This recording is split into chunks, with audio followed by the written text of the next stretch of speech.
Good morning, students. Today we will discuss about zeroth law of thermodynamics. इनसे पहले जो अपने लेक्चर थे वो थर्मोडायनेमिक्स की बेसिक के बारे में अपन ने पढ़ा था। आज अपन डिस्कस करेंगे ऊष्मागतिकी के शून्यांकी नियम की, जीरोथ लॉ ऑफ थर्मोडायनेमिक्स। ये जो लॉ है ये थर्मोडायनेमिक्स का फर्स्ट और जो सेकंड लॉ है उसके काफी समय बाद दिया गया है और इसके बारे में अपन जानेंगे कि इसको फर्स्ट सेकंड लॉ के बाद में दिया, परंतु इसका जीरोथ लॉ नाम क्यों दिया गया है। तो पहले अपन डिस्कस करते हैं कि ये लॉ है क्या और ये किसने दिया है। तो ये 1931 में सर आर.एच. फॉलर नामक साइंटिस्ट ने दिया और पूछे कि जीरोथ लॉ किससे रिलेटेड है। तो this is deal with temperature, ताप के साथ रिलेट है ये। और टेम्परेचर अपने को पता है थर्मोडायनेमिक्स में एक बेसिक क्वांटिटी है, यानी थर्मोडायनेमिक्स टेम्परेचर से ही स्टार्ट होती है। तो अपन इसके बारे में बात करें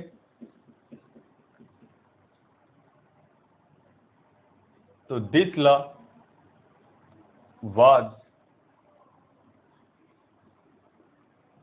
given by R.H. Fowler in 1931। यानी ये ऊष्मागतिकी का जो शून्यांकी नियम है, जीरोथ लॉ ऑफ थर्मोडायनेमिक्स, ये 1931 में सर R.H. फॉलर द्वारा दिया गया। क्या काम आता है तो इसके बारे में अपन पढ़ें तो it deals with the system in thermal equilibrium. It deals with the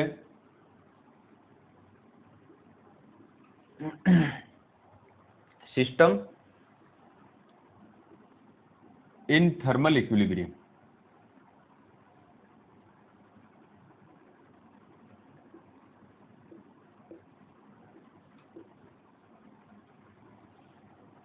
यानी ऊष्मागतिकी का शून्यांकी नियम किससे डील करता है, किससे रिलेटेड है, तो उसकी अपन बात करें तो वो है थर्मल इक्विलिब्रियम के साथ डील करता है। और थर्मल इक्विलिब्रियम अपन ने पढ़ा है इससे पहले लेक्चर में, एक ऐसा सिस्टम जिसका टेम्परेचर कांस्टेंट है, यानी टेम्परेचर है वो टाइम के साथ नहीं बदले, तो उस सिस्टम को अपन कहेंगे कि वो सिस्टम थर्मल इक्विलिब्रियम में है। यानी अपने पास कोई भी दो सिस्टम है, उन दोनों सिस्टम का टेम्परेचर सेम है, यानी both system having same temperature, then system are called in thermal equilibrium. तो वो दोनों जो सिस्टम है वो थर्मल इक्विलिब्रियम में कहलाएंगे, उष्मीय साम्यावस्था में कहलाएंगे। ये जो थर्मल इक्विलिब्रियम वर्ड है ये अपन सबसे पहले पढ़ते हैं मैकेनिक्स में।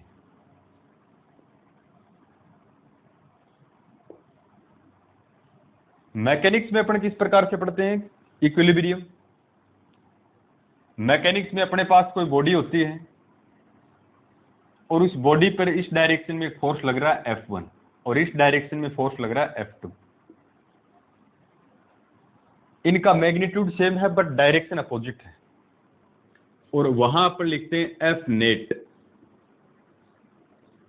Equals to F1 minus F2 equals to 0। यानी किसी भी बॉडी के ऊपर लगने वाला कुल बल यदि 0 है तो वो बॉडी इक्विलिब्रियम कंडीशन में कहलाती है, साम्य अवस्था में कहलाती है। उसके बाद में अपन पढ़ते हैं इसको केमिकल यानी केमिस्ट्री के अंदर, तो उसके बारे में और डिस्कस कर लेते हैं अपन।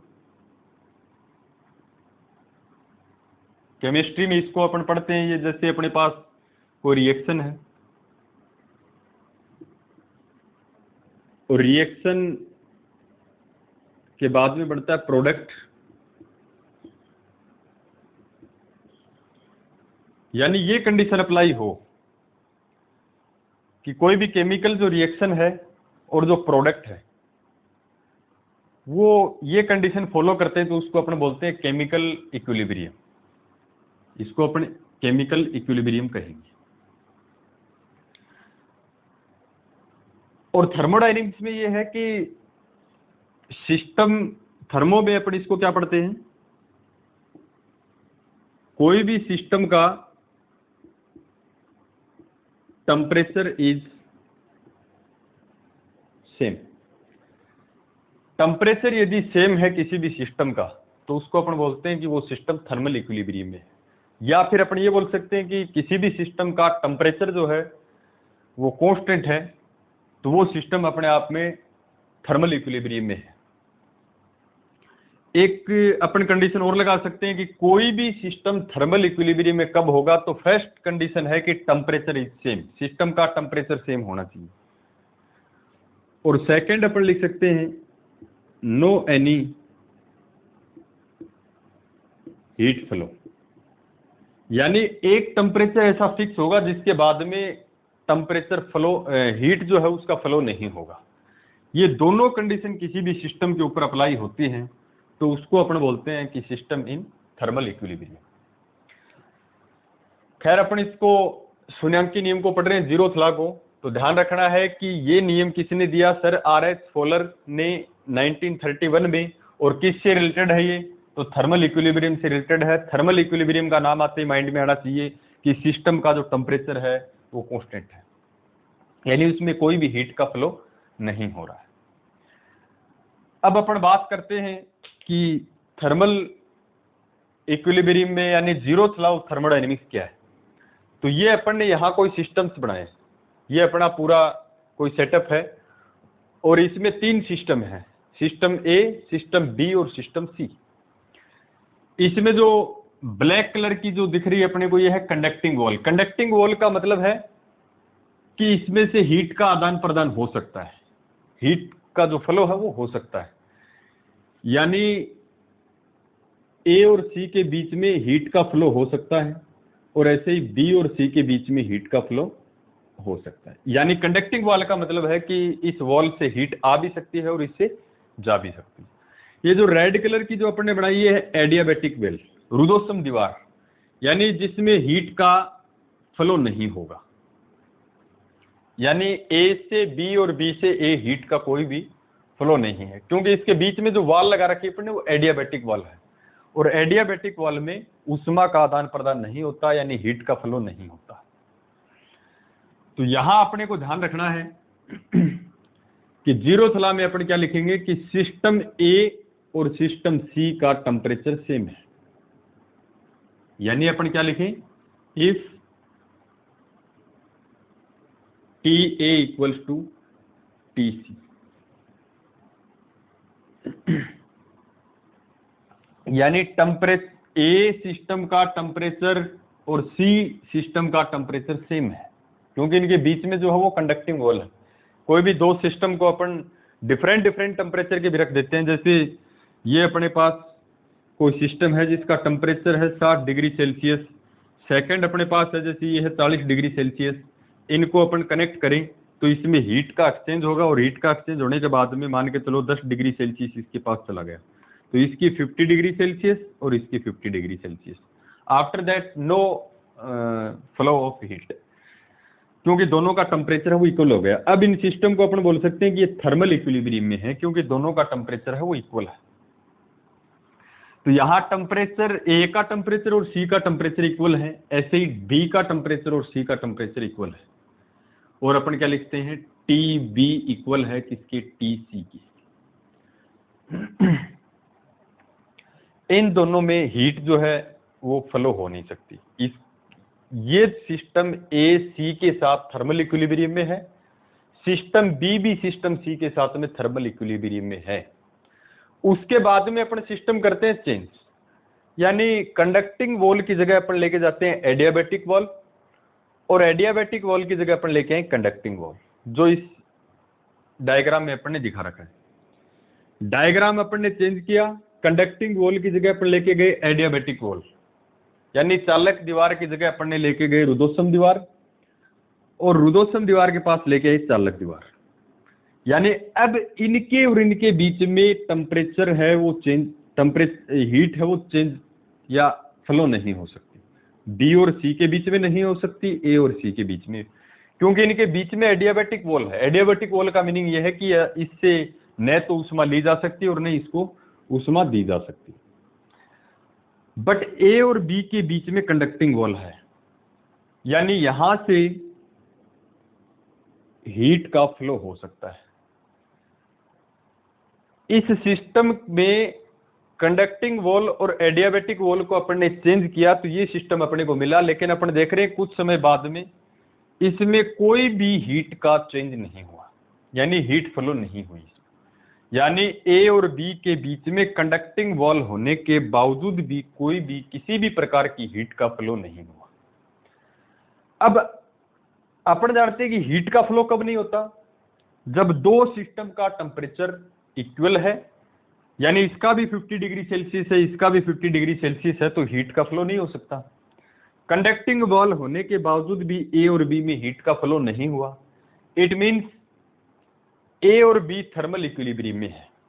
तो पहले अपने क्या थे कि ए का टेम्परेचर सी के टेम्परेचर के इक्वल है, यानी सिस्टम ए और सी थर्मल इक्विलिब्रियम में है, सिस्टम बी और सी भी थर्मल इक्विलिब्रियम में है।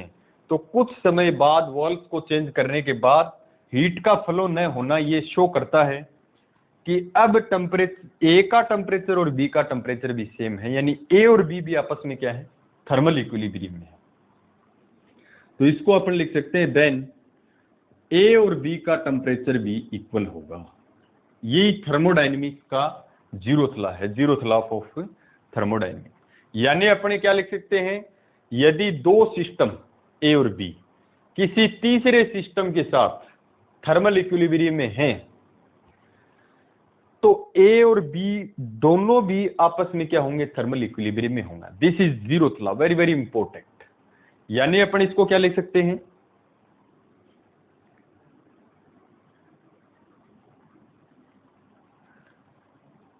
इसकी डेफिनेशन को अपन लिखें, if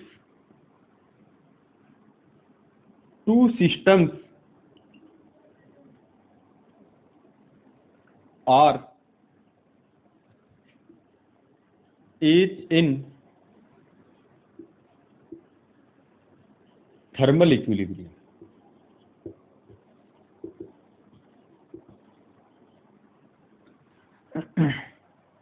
with a third one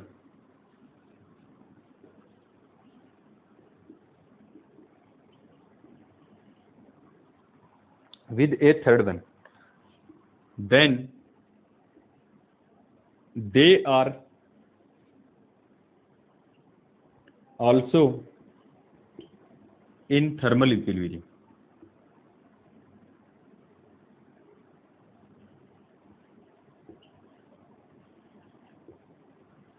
With each other.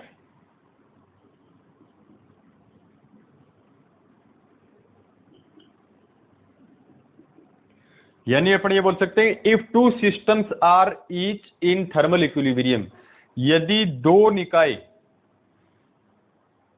आपस में, या फिर यदि दो निकाय विद ए थर्ड वन किसी तीसरे निकाय के साथ उसमें साम्यावस्था में हैं, if two systems are each in thermal equilibrium with a third one, किसी तीसरे निकाय के साथ उसमें साम्यावस्था में है, यदि दो सिस्टम किसी तीसरे के साथ थर्मल इक्विलिब्रियम में हैं, then they are also in thermal equilibrium with each other, तब वे आपस में भी एक दूसरे के क्या होंगे, थर्मल इक्विलिब्रियम में होंगे। जैसे यहां ए सी के साथ थर्मल इक्विलिब्रियम में है, बी सी के साथ थर्मल इक्विलिब्रियम में है, तो दो सिस्टम किसी तीसरे के साथ थर्मल इक्विलिब्रियम में हैं, तो ए और बी आपस में भी क्या होंगे, थर्मल इक्विलिब्रियम में होंगे। ये this is zeroth law of thermodynamics. अब अपन बात करते हैं कि इसको जीरोथ लॉ क्यों कहा गया, क्योंकि ये तो थर्मोडायनेमिक्स के फर्स्ट और सेकंड लॉ से काफी कुछ समय बाद में दिया गया, 1931 में दिया गया। इससे पहले थर्मोडायनेमिक्स के फर्स्ट और लॉ आ चुके थे। तो आप ध्यान से देखिए कि थर्मोडायनेमिक्स का जो फर्स्ट लॉ है, छोटी क्लासेज में जो अपन पढ़ते हैं, वो थर्मोडायनेमिक्स का फर्स्ट लॉ किससे रिलेटेड है? इंटरनल एनर्जी से रिलेटेड है। जिसमें अपन पढ़ते हैं कोई भी सिस्टम को दी गई जो इंटरनल एनर्जी है वो दो पार्ट में डिवाइड होती है। और सेकंड लॉ आपको याद हो तो वो एक थर्मोडायनेमिक्स फिजिक्स की क्वांटिटी है एंट्रोपी, उससे रिलेटेड है। और आप जीरोथ लॉ को ध्यान से देखिए, जीरोथ लॉ है ये किससे रिलेटेड है? टेम्परेचर, इससे टेम्परेचर से रिलेटेड है। तो फर्स्ट लॉ इंटरनल एनर्जी पे डिपेंड है, इंट्रोपी पर है second law, third law zeroth law है टेम्परेचर पर।